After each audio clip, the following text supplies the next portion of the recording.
बिस्मिल्लाहिर्रहमानिर्रहीम अस्सलाम वालेकुम व्यूअर्स। अपनी गाड़ी हर इंसान की ख्वाहिश होती है और आज के दौर के अंदर अपनी गाड़ी ले पाना तकरीबन नामुमकिन हो चुका है क्योंकि गाड़ियों की कीमतें ही बहुत बड़ी हैं।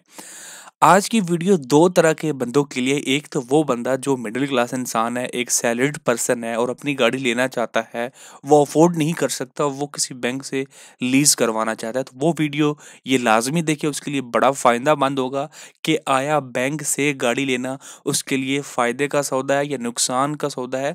वो मैं आपको बड़े ही आसान अल्फाज के अंदर आपको बता दूंगा, आपको बैंक जाने की भी ज़रूरत नहीं पेश आएगी। दूसरा वो बंदे, आजकल एक कंसेप्ट जो है वो मार्केट के अंदर एंटर हुआ और सोशल मीडिया के ऊपर इस हवाले से बड़ी बात हो रही है कि आपके पास अगर 30 लाख रुपए मौजूद हैं, आप गाड़ी लेना चाहते हैं, तो आप यकमुश्त गाड़ी ना लें बल्कि आप किसी बैंक से लीज करवाएं, 10 लाख रुपए डाउन पेमेंट दें और बाकी 20 लाख रुपए को किसी जगह पे इन्वेस्ट करें और उस पैसे से जो आपको मुनाफा आएगा वो आप जो है वो एक साथ उसे अदा कर सकते हैं, तो सिर्फ 10 लाख में भी वो आप गाड़ी ले सकते हैं। इस चीज़ में कितनी सच्चाई है, कितनी किस्त बनेगी और कौन कौन सी गाड़ियाँ अवेलेबल हैं, एक मुकम्मल तफसील और जामिया वीडियो ये वाली, तो प्लीज़ लाजमी एंड तक देखिएगा।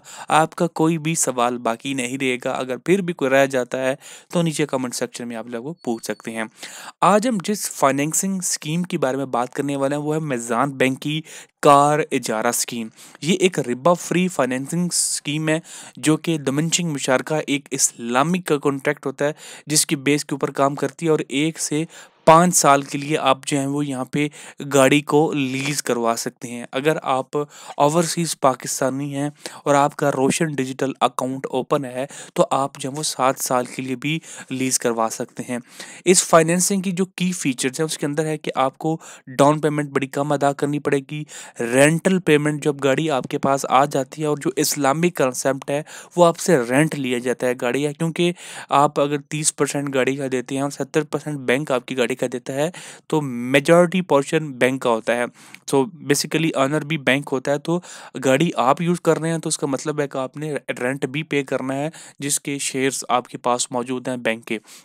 तो रेंटल पेमेंट जो आपकी स्टार्ट होती है वो उस वक्त स्टार्ट होती है जब गाड़ी आपके हाथ में आ चुकी होती है। क्विक प्रोसेसिंग टाइम है, विद इन मंथ गाड़ी आपको मिल जाती है और मिनिमम सिक्योरिटी डिपॉजिट जो वो 30% है, यानी डाउन पेमेंट 30% है और गाड़ी को ख़रीदते वक्त जो विद होल्डिंग टैक्स लगता है वो भी मीज़ान बैंक बर्दाश्त करता है। तो ये जो नीचे वाला मीज़ान रोशन अपनी कार है ये उन लोगों के लिए जो कि ओवरसीज़ पाकिस्तानी हैं और उनका रोशन डिजिटल अकाउंट ओपन है, तो वो यहाँ पे इस इन चीज़ों को जो वो ज़ोरे गौर कर सकते हैं। उनके लिए जो एलिजिबिलिटी क्राइटेरिया वो थोड़ा मुख्तलिफ है, उनको थोड़ी सी ज़्यादा फैसिलिटीज़ यहाँ पे प्रोवाइड की जा रही हैं, तो नेक्स्ट वीडियो के अंदर उस हवाले से भी बात की जाएगी। आगे क्या आ जाता है जी, प्रोडक्ट प्रॉफिट रेट्स, यानी कि जो इंटरेस्ट रेट है उस हवाले से बात की जा रही है। यहाँ पे दो तरह के इंटरेस्ट रेट्स होते हैं, एक है फिक्स और एक होता है वेरिएबल। करंट जो सिचुएशन है इस वक्त इंटरेस्ट रेट अपने बिल्कुल डाउन स्ट्रीम पे, बिल्कुल नीचे है इस वक्त। अगर नेक्स्ट आने वाले सालों की बात करें तो ये ऊपर जाएगा, नीचे तो नहीं जाने वाला है, इससे थोड़ा सा कम हो सकता है। लेकिन ऐसी सिचुएशन के अंदर आपको फिक्स प्रॉफिट रेट के अंदर जो है वो गाड़ी लेनी चाहिए, ना कि वेरिएबल के अंदर, क्योंकि जो वेरिएबल की होती है वो आहिस्ता आहिस्ता बढ़ती जाती है, जिससे आप कह लें कि आपकी किस्त में बड़ा फ़र्क आ सकता है। तो करंट सिचुएशन के अंदर आपको फिक्स जो प्रॉफिट रेट्स हैं वहाँ पे अपनी गाड़ी लेनी है। जो आपको रेट बताए जाते हैं पहले 7 सालों के, तो ये आपको पता चल जाएगा।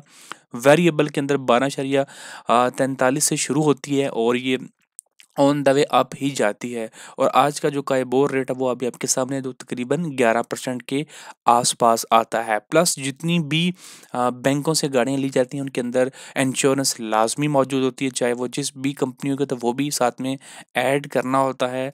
और अगर हम डॉक्यूमेंट्स की बात करें कि डॉक्यूमेंट्स कौन कौन से चाहिए होते हैं, तो उसके अंदर latest employed certificate including date of joining, ये सैलरीड पर्सन की मैं बात कर रहा हूँ, और लास्ट 6 मंथ की जो वो सैलरी स्लिप जो कि बैंक के अंदर उसकी क्रेडिट हुई हो, उसके बाद CNSA की कापी हो, और उसके बाद उनकी एक क्रेडिट ब्यूरो रिपोर्ट होती है जिसके अंदर बताया जाता है कि इस बंदे ने पास्ट के अंदर कोई लोन लिया है तो उसने उसने टाइम पे अदा किया है या नहीं किया है। और बिजनेसमैन के अंदर सिर्फ वैलिड बिजनेस प्रूफ और लास्ट 6 मंथ की बैंक स्टेटमेंट थ्रू एम्बेसी, तो ये आपको वेरीफाई करनी है उनकी बैंक स्टेटमेंट, प्लस बाकी चीज़ें सेम एज इट इज़ चाहे वो सैलरीड पर्सन की हैं। अब यहाँ पे बात आती है कि कौन कौन जो लोग हैं वो इसके लिए अहल हैं, कम से कम कितनी तनख्वाह होनी चाहिए। तो सैलरीड प्रोफेशन के लिए जी परमानेंट एम्प्लॉय 3 महीने का, और करंट जॉब जब उसको 3 महीने उसकी करंट जॉब की हो चुकी हों, और 2 साल का उसका जो है वो एम्प्लॉयमेंट यानी काम की हिस्ट्री मौजूद हो कि पिछले 2 साल से वो काम कर रहा है, और करंट जगह पे 3 महीने कम से कम हो चुकी हों। अगर आप कॉन्ट्रैक्ट बेस एम्प्लॉय हैं तो 6 महीने आपको इसी जगह पे हो चुके हों करंट वाली पे, और 3 साल आपने आपकी पिछले 3 साल की हिस्ट्री भी होनी चाहिए कि आप 3 साल से काम कर रहे हैं। उसके बाद ये net take home income 2 month 2 times the monthly rental.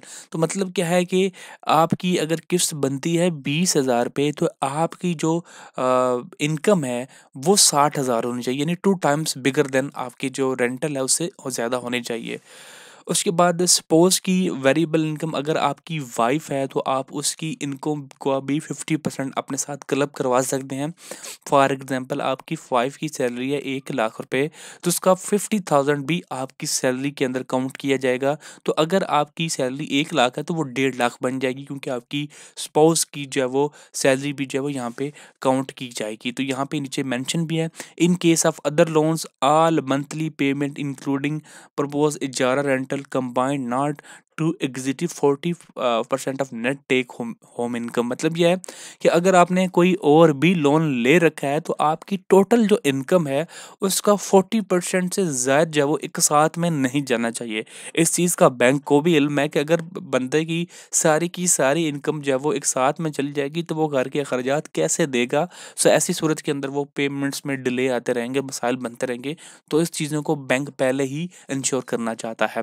अगर बिजनेसमैन की बात की तो मिनिमम 2 साल का continuous involvement in current business होना चाहिए। उसके बाद उनकी भी नेट टेक इनकम जो है वो भी सेम एज इट 2 टाइम बिगर 10 होना चाहिए। आप बिजनेसमैन भी अपनी वाइफ की जो है वो इनकम को क्लब करवा सकता है, और यहाँ पे भी 40% नेट टेक होम इनकम है। उसके बाद अगर however up to 50% net take home income will be allowed for locally manufactured or assembled vehicle of up to 1000 CC. तो अगर लोकली कोई संबल गाड़ी आप लेना चाहते हैं तो उसके अंदर 50% भी आप जब वो नेट टेक होम इनकम ले जा सकते हैं, लेकिन बाकियों के अंदर 40% है कि 40% से ज़्यादा की आपकी जो सैलरी है उसकी किस्त नहीं बननी चाहिए। तो आपकी जब board data check ECIB should be clear and must not have current defaulter over due at the time of case approval. तो ये बैंक बिजनेसमैन के लिए ये भी चीज़ें हैं, और जारी बात है सैलरीड पर्सन के लिए भी ये चीज़ें जो है वो काउंट की जाएंगी। उसके बाद ही यहाँ पे पीरियड ऑफ फैसिलिटी की बात करें तो 5 साल के लिए आपको दी जाएगी। एडवांस पेमेंट के बाद minimum 30% of the cost of vehicle है, 3% डाउन पेमेंट देनी है, और मैक्सिमम आप 50% दे सकते हैं। और यहाँ पे अपफ्रंट जो आपको फ़ीस देनी है वो 3100 रुपये फ़ीस है। डॉक्यूमेंटेशन चार्ज जो है वो मौके के हिसाब से होंगे, और उसके बाद रेंटल फ़ीस है वो भी मौके के हिसाब से होती है। और ओवरऑल आप 30 लाख रुपए तक की जो है वो यहाँ पे ले सकते हैं, अमाउंट ले सकते हैं गाड़ी के लिए। अगर गाड़ी की वैल्यू है 60 लाख रुपए तो ऊपर ले 30 लाख आपको खुद पे करने पड़ेंगे। उसके बाद एक अच्छी चीज़ यह है कि यहाँ पे आप प्री मैच्योर टर्मिनेशन भी करवा सकते हैं, कि अगर आप वक्त से पहले अपने इस मुआहदे को ख़त्म करना चाहते हैं, आपके पास पैसे आ चुके हैं, तो आप इसे ख़त्म भी कर सकते हैं। उसके लिए भी कोई रिस्ट्रिक्शन जो है वो यहाँ पे नहीं लगाई जाती है। अगर बात करें प्रोडक्ट्स की कि कौन कौन सी गाड़ी आप ले सकते हैं, न्यू कार ले सकते हैं, यूज कार भी आप लोग ले सकते हैं। In addition to leasing of new cars, Meezan bank also provide the unique opportunity of leasing second hand locally assembled vehicle. This feature is specifically design as a highly economical option. The used car ijara facility is made available at minimum security as low as 30%। तो आप use car भी ले सकते हैं। New locally assembled car जिसमें Toyota, Honda, Suzuki, Kia are being offer to Roshan digital account holders under Meezan car इजारा। तो ये जो है मैं सिर्फ और सिर्फ रोशन डिजिटल अकाउंट्स होल्डर के लिए जो है वो ये ब्रांड्स रखी गई हैं जो कि लोकली assembled हैं। बाकी रिक्वायर्ड डॉक्यूमेंट्स वो मैं पहले ऑलरेडी आपको बता चुका हूँ। अब हम एक कैलकुलेटर भी लगा लेते हैं कि आपने जो कोटेशन निकलवानी है बैंक जाके जी बैंक को बताएँगे कि मैं ये गाड़ी लेना चाहता हूँ, तो मुझे कितनी किस्त बनेगी और मैं कितने पैसे अदा करूँगा। तो वो यहाँ पे हम खुद ही इसको मैं आपको निकाल के देता हूँ कि आपकी किस्त कितनी बनेगी और आपने बैंक को अज़ाफ़ी पैसे कितने देने हैं। तो आपकी माइंड में एक चीज़ आ जाएगी कि भाई ये करना है या ये इतने पैसे मुझे देने हैं। तो आप कहते हैं मैं न्यू कार लेना चाहता हूँ, मैं लेना चाहता हूँ जी सुज़ुकी की अ, आल्टो वीएक्सआर लेना चाहता हूँ और मैं लेना चाहता हूँ 5 साल के लिए और मैं डाउन पेमेंट दे रहा हूँ जी 30% दे रहा हूँ। रेज़िडेंशियल वैल्यू हम नहीं छेड़ते हैं। आप लोग इमीडिएटली कार लेना चाहते हैं या बुकिंग के ऊपर लेना चाहते हैं, मैं इमीडिएट कहता हूँ और कैलकुलेट पे हम क्लिक करते हैं। तो ये जी आपका डाउन पेमेंट बन रही है जी 8,98,000 यानी तकरीबन 9 लाख रुपए और टोटल आपको देना है 9 लाख रुपए दे लीजिएगा। तो आपकी किस्त बनती है 60 और आपकी जो पर मंथ की किस्त बनती है वो बनती है 56,037 रुपए। अब हम इसको मल्टीप्लाई करके देख लेते हैं कि 56,000 मल्टीप्लाई अगर आप करेंगे 60 से तो ये आपकी आ जाएँगी एक साथ प्लस आपकी डाउन पेमेंट है जी 9 लाख रुपए। तो वो हम इसको भी यहाँ पे ऐड कर लेंगे।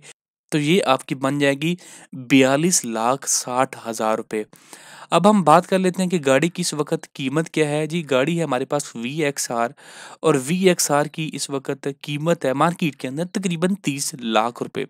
तो यहाँ से आप अंदाज़ा लगाइए कि 30 लाख की गाड़ी आपको मिल रही है 42 लाख के अंदर और आपने 5 साल के अंदर उसकी एक साथ अदा करनी है। अगर हम इसी को हम दोबारा रीडू करते हैं, यहाँ से हम मुद्दत को कम कर देते हैं, 2 साल कर देते हैं, कैलकुलेट पे करते हैं, तो यहाँ पे देखिए कितना बड़ा चेंज आएगा। किस्त आपकी बन गई 1,07,800 रुपए मल्टीप्लाई 24 डाउन पेमेंट आपकी कितनी है? 9 लाख वो आप ऐड कर लीजिए और ये आपकी बन जाती है 34,87,000 रुपए। गाड़ी कितने की? 30 लाख रुपए और आपको मिल रही है कितनी? 34,87,000 रुपए यानी सिर्फ़ 5 लाख रुपए आपने 2 साल के अंदर एक्स्ट्रा अदा करने हैं। तो अगर आप लंबे अरसे के लिए लेंगे तो गाड़ी आपको महँगी मिलेगी, काफ़ी ज़्यादा पैसे आपको एक्स्ट्रा देने हैं, वो डेफ़िनेटली बैंक जब वो आपको लीज़ करवा रहा है तो वो भी कुछ लेगा उसके अंदर। प्लस जो दूसरा ऑप्शन आजकल मार्केट के अंदर चल रहा है वो ये है कि आप बाकी माइंदा पैसे को इन्वेस्ट करें यानी 30 लाख आपके पास है 10 लाख आपने डाउन पेमेंट में दे दिए बाकी 20 लाख आपको इन्वेस्ट करना चाहिए। अगर आप वो म्यूचुअल फंड के अंदर भी इन्वेस्ट कर देते हैं तो वो भी आपको साल बाद आपकी एक साथ लाजमी वापस कर सकते हैं। ये मेरा पर्सनल जो है वो एक्सपीरियंस है। डेफिनेटली अगर आपको म्यूचुअल फंड के बारे में मालूमात चाहिए जिसमें आपको कुछ भी नहीं करना, आपने सिर्फ अपने पैसे को इन्वेस्ट करके भूल जाना है और 1 साल बाद जब आप देखेंगे तो आपको आइडिया होगा कि ये बंदा बिल्कुल ठीक बात कर रहा है। तो म्यूचुअल फंड के बारे में अगर आप खुद जानना चाहते हैं तो उस हवाले से वीडियोस मेरे चैनल के ऊपर मौजूद हैं, आप उनको जाके देख सकते हैं। बाकी मैं सारी डिटेल्स आपको मुहैया कर दी है। अब आपने डिसाइड करना है कि गाड़ी आपने लेनी है या नहीं लेनी है। कोई भी सवाल हो तो नीचे कमेंट सेक्शन में आप पूछ सकते हैं। शुक्रिया।